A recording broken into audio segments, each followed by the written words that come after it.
Gold hub తాకట్టులో ఉన్న బంగారాన్ని విడిపించి కొనబడును. అదే రోజు ఆన్లైన్ ధరకు కొని డబ్బులు ఇవ్వబడును. మనతో ఉన్న గెస్ట్ ఎవరనంటే D16 రాజశేఖర్ ఉన్నారు.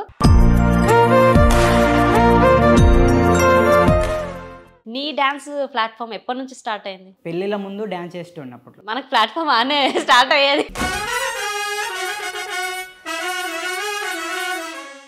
నీ లైఫ్ లో నీ బర్త్డేస్ ఏ రోజు చేసుకోలేదు కదా? చేసుకోకుండా డి ప్లాట్ఫామ్ మీదనే చేసేసుకున్నావు. అవును.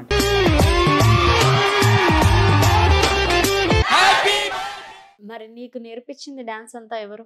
D10 రాజన్న. ఆయన గురించి చెప్పాలంటే తమ్ముళ్ళలాగానే చూస్తాడు అందరు.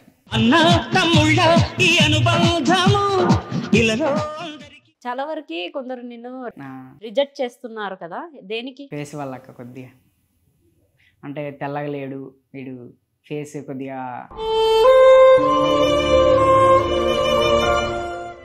హలో ఎవరీవన్, వెల్కమ్ టు మనం టీవీ. మనతో ఉన్న గెస్ట్ ఎవరనంటే D16 రాజశేఖర్ ఉన్నారు. సో డాన్స్ అంటే చాలా వరకు అది ఒక కష్టాన్ని ఫేస్ చేసుకొని ఒక ప్లాట్ఫామ్కి వస్తారు. ప్లాట్ఫామ్కి వచ్చినాక కూడా ఒక గుర్తింపు లేక సఫర్ అవుతున్న పర్సన్స్ చాలా మంది ఉన్నారు. ఆ పర్సన్లో రాజశేఖర్ ఒకతను. So hi. హాయ్ అక్క. ఎలా ఉన్నావు? బాగున్నాక. బాగున్నా? హ్యాపీ అంతా? హ్యాపీ అక్క. ఓకే, ప్రజెంట్ ఏం చేస్తున్నావు? ప్రజెంట్ ఖాళీ అక్క. ఖాళీ. లైఫ్లో డాన్స్ నేర్చుకోవాలంటే చాలా ఫేస్ చేయాలి, అవునా కదా? నీ డాన్స్ ప్లాట్ఫామ్ ఎప్పటి నుంచి స్టార్ట్ అయింది? చిన్న ఉన్నప్పటి నుంచి అక్క. అంటే ఎంత స్టాండర్డ్? గుర్తులేదు అక్క. అప్పుడు నాకు డాన్స్ క్లాస్ అంటే కూడా తెలియదు అక్క. అప్పట్లో పెళ్ళిళ్ళ ముందు డాన్స్ చేస్తున్నప్పుడు. మనకు ప్లాట్ఫామ్ ఆనే స్టార్ట్ అయ్యేది. పెళ్ళిళ్ళ ముందు డ్రమ్స్లకి డాన్స్ చేసేవాడిని. అరే బాగా చేస్తున్నారా అని, డాన్స్ నేర్చుకోరా అని. ఒక కాంపిటీషన్కి వెళ్తే డాన్స్ పేరు అడిగారు, ఏ డాన్స్ చేస్తున్నావు అని. నాకు డాన్స్ పేర్లు కూడా తెలియదు అప్పుడు. శివశంభో సాంగ్ చేస్తున్నా అని చెప్పాను. అంటే వెస్టర్న్, ఓకే సరే అన్నారు. అంటే నాకు ఎలాగో అనిపించింది అప్పుడు. అంటే నన్ను అడిగారు, ఈ డాన్స్ పేరు కూడా తెలియదు, డాన్స్ కాంపిటీషన్కి వచ్చారు అనుకుంటారేమో కదా అనుకున్నాను నేను. ఎట్లాగైనా డాన్స్ నేర్చుకోవాలని చెప్పేసి రాజన్న అప్పుడు టిక్టాక్లో డాన్స్ స్టూడియో ఓపెన్ అయిందని చెప్పాడు. D10 రాజు. ఓకే. ఆ వీడియో చూసి వెళ్ళాను అక్కడికి. వెళ్తే అక్కడ ఫీజు కట్టాలనే విషయం కూడా తెలియదు నాకు. అటుకి వెళ్ళిన తర్వాత ఇంట్లో వాళ్ళు వద్దు అన్నా కూడా అలాగే ఒక్కడనే మా పెద్దమ్మ కొడుకుతో వెళ్ళి ట్రైన్ బుక్ చేసుకొని వెళ్ళి అక్కడికి వెళ్ళిన తర్వాత అన్నం చూడంగానే అసలు హ్యాపీ. టీవీలో వచ్చి ఆయన ఎదురుగా ఉన్నాడు కదా అని చెప్పేసి చాలా హ్యాపీ అయ్యాను. ఓకే. అయ్యాక అన్నుండి నా హార్డ్ వర్క్ చూసి డి ఛాంపియన్. అప్పుడు డి ఛాంపియన్స్ నుంచి నాకు హార్డ్ వర్క్ అనేది చాలా తెలిసింది అప్పుడు రాజన్న వల్ల. డీకి తీసుకెళ్ళాడు రాజన్న, D10 రాజన్న. అక్కడి నుంచి డి సైడ్ డాన్సర్గా చేస్తున్న అమ్మ అనుకున్నా. ఎప్పుడైనా నా బర్త్డే తెలీదు ఎవరు అని చేసినప్పుడు, నా బర్త్డే డి స్టేజ్ మీదే జరుపుకోవాలి అని అనుకున్నా. అప్పటి నుంచే పడ్డది నాకు డి ఛాంపియన్స్ నుంచి. అందుకేనా స్టేజ్ మీదనే జరుపుకున్నావు బర్త్డే? Okay, happy. అయితే ఆ రోజు బర్త్డే చాలా హ్యాపీ అక్క. మరి డాన్స్ అంతా ఇంత సఫర్ అయ్యి ఇక్కడ దాకా వచ్చినావు, మరి స్టడీ ఏమైంది? స్టడీ 10th వరకే ఆపేసి. 10th అయినా కంప్లీట్ చేసావా? కొద్దిగా కొద్దిగా కట్టుకొని రాశాను అక్క. మధ్యలో ఇడిచిపెట్టే ఇక్కడ ఖమ్మంకి వచ్చాను. అప్పుడు తర్వాత మొత్తం డాన్స్ మీదే. ఇప్పుడు డి ప్లాట్ఫామ్ కాకుండా ఇంకా ఎక్కడెక్కడ డాన్స్? అదొక్కటే అక్క. అదొకటే. దాని నుంచి ఏమైనా ఆఫర్స్ వచ్చాయా? లేదక్క, ఇంకా రాలే. డీలోనే చేద్దాం అని చెప్పేసి హార్డ్ వర్క్ చేశాను, అయ్యింది అక్క. చాలా వరకు కొందరు నిన్ను రిజెక్ట్ చేస్తున్నారు కదా, దేనికి? ఫేస్ వల్ల అక్క. కొద్దిగా అంటే తెల్లగా లేడు వీడు, ఫేస్ కొద్దిగా కెమెరా ఫేస్ లేదు అన్నట్టు. అంటే లుకింగ్ కూడా ఇంపార్టెంట్ అంటావా? అవునుగా అక్క. మరి వాళ్ళకి కూడా కావాలి కదా. ఇంకా నాకు ఈ ఫేస్కి ఏం వాడాలో కూడా తెలీదు. విలేజ్ కదా అక్క, చిన్నెల్లటూరు అని ఒక విలేజ్లో ఉంటున్నాం అక్క. అక్కడ నుంచి డైరెక్ట్ హైదరాబాద్ అంటే కూడా ఏదో తెలియదు నాకు. ఇప్పుడు హైదరాబాద్లో బతకాలి అని అనుకుంటున్నా. ఇంట్లో సపోర్ట్ కూడా ఉంది. మా పెద్దన్న వాళ్ళే మొత్తం ఇల్లంతా గడిచేది. కాదు, నువ్వు అంత పెద్ద ప్లాట్ఫామ్ లో డాన్స్ గా చేసి అంత చేసి ఇప్పటికి నాకేం తెలియదు అంటే ఎలా? మైండ్ లో ఊరికి అదే పెట్టుకుంటున్నావు కదా, అరే నేను బాగలేను అని కదా, అదే నీకు డౌన్ చేస్తుంది. అద్దం ముందుకు వెళ్ళినప్పుడల్లా అనుకుంటాను ఇంకా కొద్దిగా బాగొట్టాల్సిందే అని. అయ్యో. అంటే కొన్ని సిచ్యువేషన్స్ అలా వచ్చాయక్క నాకు అప్పట్లో. బాగా ఏడిపించిన సిచ్యువేషన్ ఏంటి? ఏడిపించిన సిచ్యువేషన్ అంటే మొన్న కంటెస్టెంట్ అయిన తర్వాత కూడా ఒక ఈవెంట్కి వెళ్ళిన తర్వాత అమ్మాయిలనే ఎక్కువ చూస్తారు కదా. నేను వేయడానికి నేను వస్తున్నా. భూమిక కూడా మా టీంలో భూమిక కూడా ఉంది కదా. నేను వెళ్ళడానికి అన్న తనకు కొద్దిగా లెగ్ బాగాలేదంట నేను వచ్చేస్తాను ఇప్పటి లోపు అంటే నిన్నెవరు చూస్తారా వెళ్ళి భూమికని తీసుకురాపో అని వాడు గట్టిగా అరిచేటప్పుడు అంటే వాళ్ళు టెన్షన్లో ఉండి నిన్నెవరు చూస్తారా వెళ్ళి భూమికని రమ్మని అన్నారు. నేను ఇంకా అప్పుడు చాలా అసలు ఫేస్ ఏంది ఒకటే అంటున్నారు ఫేస్ దీనివల్లే కదా వాళ్ళకి నచ్చట్లేదు అనుకున్నా. దాని వాళ్ళు మూడ్ ఆఫ్ అయిపోయినాక అప్పుడు వాడు అంటే పిలిపించి ఇంకా నన్ను ఎందుకు పిలిపించడం అలాంటప్పుడు అమ్మాయిని పిలిపించుకోవచ్చు కదా అన్నట్టు. ఆమె కాలు బాగాలేనందుకు నేను వెళ్ళాను. అన్న కాలు బాగాలేదంట అన్న నేను చేస్తా అప్పటికే అన్న. లేదు నిన్ను ఎవరు చూడరా వెళ్ళి అమ్మాయిని పిలుచుకురాపో అని అన్నాడు. ఇంకా వెళ్ళి సైలెంట్గా వెళ్ళి కూర్చున్నా. ఒకటి చెప్తున్నా అక్కడ నువ్వు బాలేక కాదు అమ్మాయిని చూడాలని ఫోకస్ అంతా అట్రాక్షన్ అక్కడే వెళ్తుంది కాబట్టి అలా అన్నారు. నువ్వు బాలేక ఏం కాదు. లేదక్క అంటే డ్యాన్స్ ఇప్పుడు ఏదైతే ఇప్పుడు టీం చేస్తున్నాం కదా గట్టిగా అరే సరే ఇద్దరు చేయపోండి అని అనొచ్చు కదా. లేదు నిన్నెవరు చూస్తారా వెళ్ళి అమ్మాయిని తీసుకురాపో అనేసరికి ఫేస్ మీదే బాధ అనిపించింది అప్పుడు కొద్దిగా. మరి అద్దం ముందరికి వెళ్ళినప్పుడు ఎందుకు అట్లా ఫీల్ అవుతావు మరి? అప్పుడు కొన్ని ఆడిషన్లకి సెలెక్ట్ కాకపోవడం మొత్తానికి అయ్యాను. అప్పుడు హ్యాపీ అనిపించింది చాలా చాలా కష్టపడిన తర్వాత. ఓకే, నీ లైఫ్లో నీ బర్త్డేస్ ఏ రోజు చేసుకోలేదు కదా? చేసుకోకుండా డీ ప్లాట్ఫామ్ మీదనే చేసేసుకున్నావు. అంటే ఒక స్టేజ్ ఎక్కేసినావు, ఒక నీవు అనుకున్న డ్రీమ్ని నువ్వు తీర్చుకున్నావు. అవునా? నెక్స్ట్ ఏంటి మరి? నెక్స్ట్ బాయ్స్ ఉన్నారక్క. అంటే మా సైడు డ్యాన్స్ అంటే పంపిరు ఎక్కువ, కర్నూలు సైడ్ వాళ్ళు ఏంటంటే అక్కడ హార్డ్ వర్క్ చేస్తున్నారు కానీ ఇంట్లో వాళ్ళు హైదరాబాద్ కంటే పంపిరు. వాళ్ళ డ్రీమ్ ఏంటి నేను కూడా ఇలా అన్నలా అవ్వాలి, నేను కూడా చేయాలి, డీలో చేయాలి, రియాలిటీ షోలో చేయాలి అని వాళ్ళ డ్రీమ్ కూడా ఉంది. ఇప్పుడు నాకు తెలీదు, రాజన్న దగ్గరకు వచ్చిన తర్వాత తెలిసింది నేను కూడా నాలో ఇంత టాలెంట్ ఉందంటే తెలిసిందంటే రాజన్న వాళ్ళే. ఇప్పుడు వాళ్ళని కూడా బయటికి తీసుకురావాలని నేను ఒక డ్యాన్స్ స్టూడియో ఓపెన్ చేస్తున్నాక వాళ్ళందరినీ కర్నూలు సైడ్ ఉన్న వాళ్ళందరినీ అంటే టాలెంటెడ్ ఉన్న వాళ్ళందరినీ వచ్చి శ్రీదేవి సైడ్ డాన్సర్గా పంపిద్దామని వాళ్ళ కోరికలు ఉన్నాయి కాక పంపిద్దామని అనుకుంటున్నాను. మరి నీకు నేర్పించింది డాన్స్ అంతా ఎవరు? D10 రాజన్న. ఆయన గురించి చెప్పాలంటే తమ్ముళ్ళలాగానే చూస్తాడు అందరిని. చాలా మంది బాయ్స్ ఉండేటోళ్ళం, బాయ్స్ దగ్గర పడుకునేటోడు, బాయ్స్ దగ్గరే ఉండేటోడు అప్పట్లో. ఇంకా ఇప్పుడు ఎవరెవరు వెళ్ళిపోయాం, ఇంకా కలుస్తున్నాం ఇప్పటికీ. ఇప్పుడు డాన్స్ జరిగేంత వరకు మనకు ఆ ప్లాట్ఫామ్ ఉన్నంత వరకు మంచి రిలేషన్స్ ఉంటాయి. అవునా కదా? బయట అయినా కానీ ఇంట్లో అయినా కానీ ప్లాట్ఫామ్లో అయినా కానీ మంచి రిలేషన్స్ ఉంటాయి. అది జరుగుతున్నంతసేపు వైబ్ ఉంటుంది కదా. దాని తర్వాత అంతా ఆగిపోయినాక మనకి ఇంకా ఏం చేయాలో తెలీదు, ఆఫర్లు రావు. మరి అప్పుడు ఏంది సిచ్యువేషన్? ఎట్లా ఫేస్ చేస్తావు? ఎట్లా ఫేస్ చేస్తావు? ఇప్పుడు కూడా అదే సిచ్యువేషన్ ఉంది అక్క. ఏదో ఒకటి ఈవెంట్స్ వస్తున్నాయి, ఈవెంట్స్ చేసుకుంటూ బాధగా ఉన్నప్పుడు వెళ్ళి డ్యాన్స్ ప్రాక్టీస్ చేసుకుంటా. ఇంకా డ్యాన్స్ ప్రాక్టీస్కి వెళ్ళినా అంటే ఇంకా బయట ప్రపంచం ఇంకా తెలుగు మొత్తం డ్యాన్స్ మీదే ప్రాక్టీస్ చేసుకుంటూ ఉంటాను. ఇంకెవరో ఒకరు వస్తారు, నవ్వుకుంటా, ఎంత బాధ ఉన్నా నవ్వుకుంటానే వెళ్ళిపోద్ది మా డాన్సర్ అంటే. ఇంకా డాన్స్ కాకుండా ఇంకేమైనా ఉందా? డాన్స్ ఒకటే. అంతేనా? గేమ్ లేదు, గేమ్ మాట్లాడవు, గేమ్ టాలెంట్ లేదు, డాన్స్ ఒకటే అక్క. ఓకే, ఇప్పుడు డాన్స్ అంటే డాన్స్లో ఇంకా ఎక్స్ప్రెషన్స్ కూడా ఇస్తుంటారు కదా. నీకు ఎక్కువ నచ్చే కేటగిరీ ఏంటి డాన్స్లో? ఎక్స్ప్రెషన్స్ అంటే నేను ఏ పెట్టినా అవి సెట్ కావు. పిచ్చోడు క్యారెక్టర్ డీలో ఒకటి చేసాము, అది సెట్ అయింది. అయ్యయ్యో, అది కొద్దిగా అంటే నవ్వుకుంటా చేసుకుంటాం కాక బాగా అది పిచ్చోళ్ళలాగా ఎక్కువ చేసుకుంటూ వెళ్ళిపోయాం అప్పుడు. అది చెలియా సాంగ్ అప్పుడు ఆ క్యారెక్టర్ బాగా సెట్ అయింది. నీకు నచ్చే డాన్స్ ఏంటి కేటగిరీ? వెస్టర్న్ అక్క. వెస్టర్న్. స్టార్టింగ్ లో డప్పుల సౌండ్ కి తీన్మారేసేటోళ్ళము, తర్వాత ప్లాట్ఫామ్ లో స్టెప్పులు నేర్చుకోవాలంటే మస్తు హార్డ్. చాలా డప్పుల సౌండ్ కి తీన్మారేయాలంటే తాగినోడేస్తాడు, అవునా కదా? అది నేర్చుకోవడం చాలా హార్డ్ కాబట్టి ఇంట్లో జాయిన్ చేయించి వాళ్ళు డబ్బు పెట్టి చేయించారా?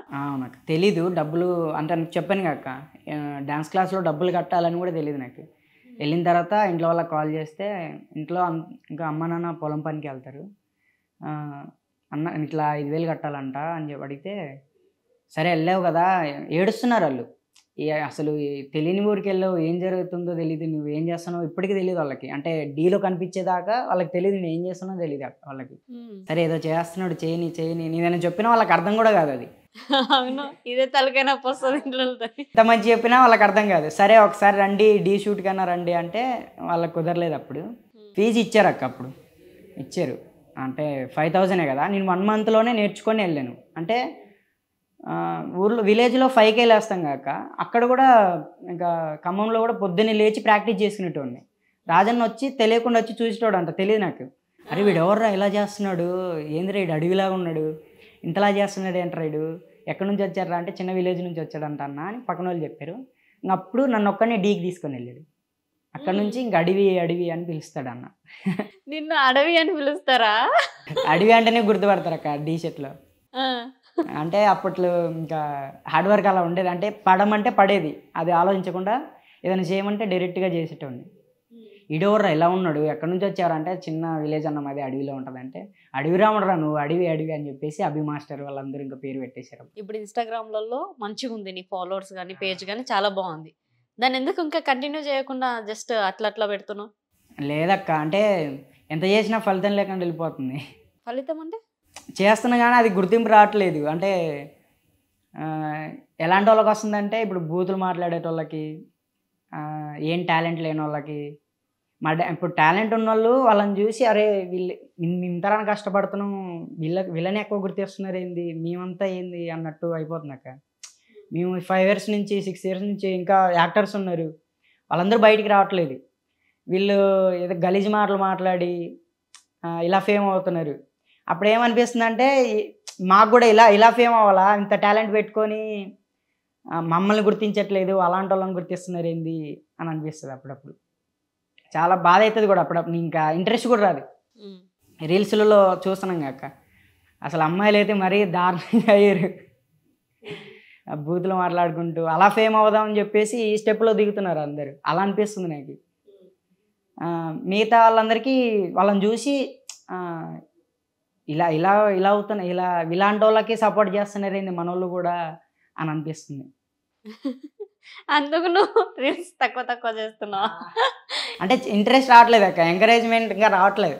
సరే చేద్దాం చేద్దాం చేద్దాం చేద్దాం అనుకుంటానే ఉన్నాము, దానికి ఎక్కువ ఫలితం రావట్లేదు. సరే అప్పటికి ఇంకా ఎంత వచ్చినా చేయాల్సిందే. ఇంకా ఇది డ్యాన్స్ స్టూడియో వర్క్ మీద పడి ఆపేసాను కొద్దిగా. స్టూడియో పెడుతున్నావు? అవునక్క, ఓన్గా అక్క. అది హైదరాబాద్లో ఎలా జరుగుతుందో భయం వేస్తుంది. ఇప్పుడంతా తెలిసిపోయింది హైదరాబాద్ గురించి. ఉన్నారుగా అక్క, రాజన్న ఉన్నారు, అందరు ఉన్నారు వెనక బ్యాక్ సైడ్. మేమున్నాంరా ఎక్కడికన్నా వెళ్ళు అని ఎప్పుడు మాట్లాడతారు వాళ్ళు. అయితే ఎవరు సపోర్ట్ తోటి పెడుతున్నావు ఇప్పుడు డాన్స్ స్టూడియో? ఇంట్లో వాళ్ళ సపోర్ట్ అక్క.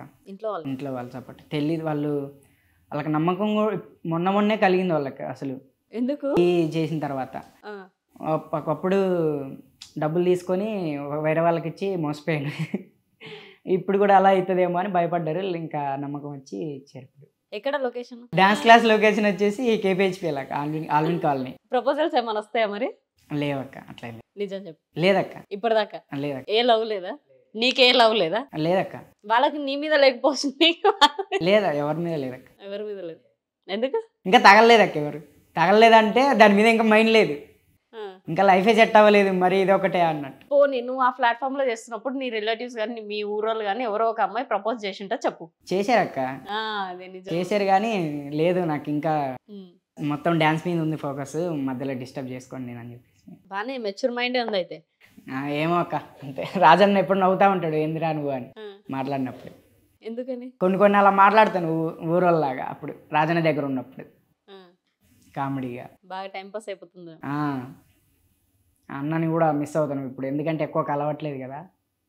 అప్పుడు గుర్తు తెచ్చుకుంటాం అందరం కూర్చొని, ఎక్కడి నుంచి ఎక్కడ స్టార్ట్ అయ్యాంరా, ఇంకా లైఫ్లో ఏంటో తెలుస్తున్నాయి, ఇప్పుడిప్పుడే పైకి వస్తున్నాం చిన్నగా అని మాట్లాడుకుంటాం అందరం కలిసినప్పుడల్లా. ఇంకా స్టెప్ బై స్టెప్ ఒక్కొక్కడు స్టూడియో పెట్టుకుంటా, ఇంకొకరు యాక్టర్ దిగుతూ అట్లా వెళ్ళిపోతున్నాం. అన్న అప్పుడప్పుడు ఏమన్నా అవసరం పడితే అన్న కూడా హెల్ప్ చేస్తున్నాడు. ఓకే. ఇంట్లో వాళ్ళ గురించి చెప్పాలంటే ఏం చెప్తావు? ఇంట్లో వాళ్ళ గురించి అంటే వాళ్ళకి పెద్దన్నకి థ్యాంక్స్ చెప్పాలక్క. అంటే అన్న వల్లే ఇంట్లో మొత్తం జరుగుతుంది అక్క, మా పెద్దన్న వల్లే. అన్న ఇప్పుడు డ్యాన్స్ స్టూడియో కూడా అన్ననే ఇప్పిస్తున్నాడు. చేరా నేను ఉన్నానులే నువ్వు చెయ్యి అని సపోర్ట్ ఉన్నాడు. చిన్న ఉన్నప్పటి నుంచి అన్న అమ్మ నాన్న సపోర్ట్, ఇంట్లో వాళ్ళ సపోర్ట్ అయితే ఉంది. ఇంకా వాళ్ళకి నేను ఎప్పుడు రుణపడి ఉంటాను. ఓకే. ఫ్రెండ్స్ ఉంటారు అక్క, అంటే నార్మల్. ఉన్నారా అసలు? ఉన్నారు. ఓకే. హాయ్ అంటే హాయ్, బాయ్ అంటే ఇప్పుడు నీకు మాస్టర్ ఎవరు? డీటెన్ రాజన్న, ఆయనకు మాస్టర్ ఎవరు? చిట్టి మాస్టర్. ఓకే. ఇప్పుడు వాళ్ళ బాండింగ్ ఎలా ఉంటుంది, నీకేమైనా ఐడియా ఉందా? లేదక్క, అప్పుడు ఐడియా ఉందంటే రెస్పెక్ట్ అక్క. అంటే ఎప్పుడు పిలిచినా వెళ్తాడు. మాస్టర్ దగ్గర కొద్దిగా భయపడతాడు మాస్టర్. అంటే రాజన్న మాస్టర్ దగ్గర భయపడతాడు. ఎప్పుడు పిలిచినా వెళ్తాడు. అంటే ఆ రెస్పెక్ట్. ఓకే. నేను రాజన్నకి అలాగే ఎప్పుడు పిలిచినా లేదన్నట్టు వెళ్తాం. ఆ బాండింగ్ అంటే రాజన్న మేము బాండింగ్ ఉండేది వేరే. ఎప్పుడు నవ్వుకుంటా, అంటే తమ్ముళ్ళలాగా. మాస్టర్ ఏంటంటే అక్కడ మాస్టర్ కూడా అంతే, చిట్టి మాస్టర్ కూడా అప్పుడప్పుడు. ఇప్పుడు లాంగ్ ఇయర్ కదా, చాలా గ్యాప్ వచ్చింది కదా, అప్పుడప్పుడు అంతే. ఇంట్లో ఎంతమంది? నువ్వు ఒకటివేనా? 4 members అక్క. ఎన్నో పర్సన్ నువ్వు? లాస్ట్ అక్క. అవునా, టాలెంటెడే. లాస్టే కదా అక్క, ఇంకా కొద్దిగా చెడిపోవడం అంటే ఏదో ఒకటి. నిజంగా ఇంట్లో లాస్ట్ వాళ్ళే ఎక్కువ అదర్ యాక్టివిటీస్ ఎక్కువ ఉంటాయి, ఇంట్లో లాస్ట్ వాళ్ళకే ఉంటాయి. అవునా? ఓకే. మరి నువ్వు స్టడీ కూడా ఆపేసి నువ్వు డాన్స్కి వెళ్తుంటే ఎవరు వద్దు వద్దు అని చెప్పలే? ఫస్ట్ అమ్మ నాన్నోళ్ళే భయపడ్డారు, ఎవరే వద్దని చెప్పలేదు. వీడికి నమ్మకం ఉంది వాళ్ళకి, వీడు ఏదో చేస్తాడు అన్నట్టు. అమ్మ నాన్న వద్దన్నారు, భయపడి అన్న ఉండి వెళ్ళరా మేము చూసుకుంటాంలే అని చెప్పేసి పెద్దన్న నుండి పంపించాడు. ఇంకా ఇప్పటిదాకా వచ్చింది. చాలా హ్యాపీ అయ్యారు ఇంట్లో వాళ్ళు. ఊరంతా హ్యాపీ, మా ఊరంతా హ్యాపీ. అంటే చిన్న విలేజ్ నుంచి వెళ్ళి ఇక్కడ హైదరాబాద్లో ఉంటున్నాం. చాలామంది గుర్తిస్తున్నారు, అటు సైడ్ మా సైడ్ చాలామంది గుర్తిస్తున్నారు. ఇంకా నిలబెట్టాలరా మన ఊరి పేరు అని చెప్పేసి అన్నారు. చాలా హ్యాపీ అయింది. చాలామంది కూడా సపోర్ట్ ఉన్నారు ఇప్పుడు అటు సైడ్. నీ లైఫ్ గోల్స్ ఏంటి? లైఫ్ గోల్స్ అంటే ఇంకా ఏదన్నా టీవీ రియాలిటీ షో చేసి ఏదన్నా అమ్మ నాన్న స్టేజ్ మీద తీసుకెళ్ళి టైటిల్ కొట్టాలి ఒకటి, ఏదో ఒకటి. డ్యాన్స్ ఇప్పుడు ఈటీవీనే కాదు, బయట ఇంకా జీ తెలుగు, మా టీవీ వస్తాయి కాక దాంట్లలో, డ్యాన్స్ షోలలో ట్రై చేస్తున్నావు మరి ఇప్పటికి కూడా? ఇంకా ఇప్పుడు రావట్లేదు కాక, అంత సెలబ్రిటీస్ పెట్టారు, వాళ్ళే చేసుకుంటున్నారు. ఇప్పుడు ఇంకా రావట్లేదు ఎవరికి, ఇంకా డాన్సర్స్. ఆ ప్లాట్ఫామే వీళ్ళ కోసం కొంచెం ఉంటే అది కూడా యూజ్డ్. అంతా సెలబ్రిటీస్కే పెట్టేశారు. వెయిట్ చేస్తున్నాం అక్క. నీ బెస్ట్ సపోర్ట్ ఎవరంటే ఏం చెప్తావు? బెస్ట్ సపోర్ట్ అంటే చాలామంది ఉన్నారు అక్క. అంటే ఇంట్లో వాళ్ళు, డీటెన్ రాజన్న, చెర్రీ అన్న, D14 చెర్రీ అన్న అని టెర్రస్ లవ్ స్టోరీ తీసాడు శేఖర్ మాస్టర్ తోటి. చెర్రీ అన్న, అభి అన్న, ఇంకా ఒక అమ్మ ఉంది సావిత్రమ్మ అని, అమ్మ కూడా సపోర్ట్ చేస్తారు ఎక్కువ. అంటే ఏం చేసినా సరే చేసే అని అంటారు, మేము ఉన్నాం లేరా అని. Okay. Okay Rajesh, thank you so much. Thank you. So చూసారుగా ఇంటర్వ్యూ. నెక్స్ట్ ఇంటర్వ్యూతో మేము ముందుంటా. సైనింగ్ ఆఫ్ కీర్తి.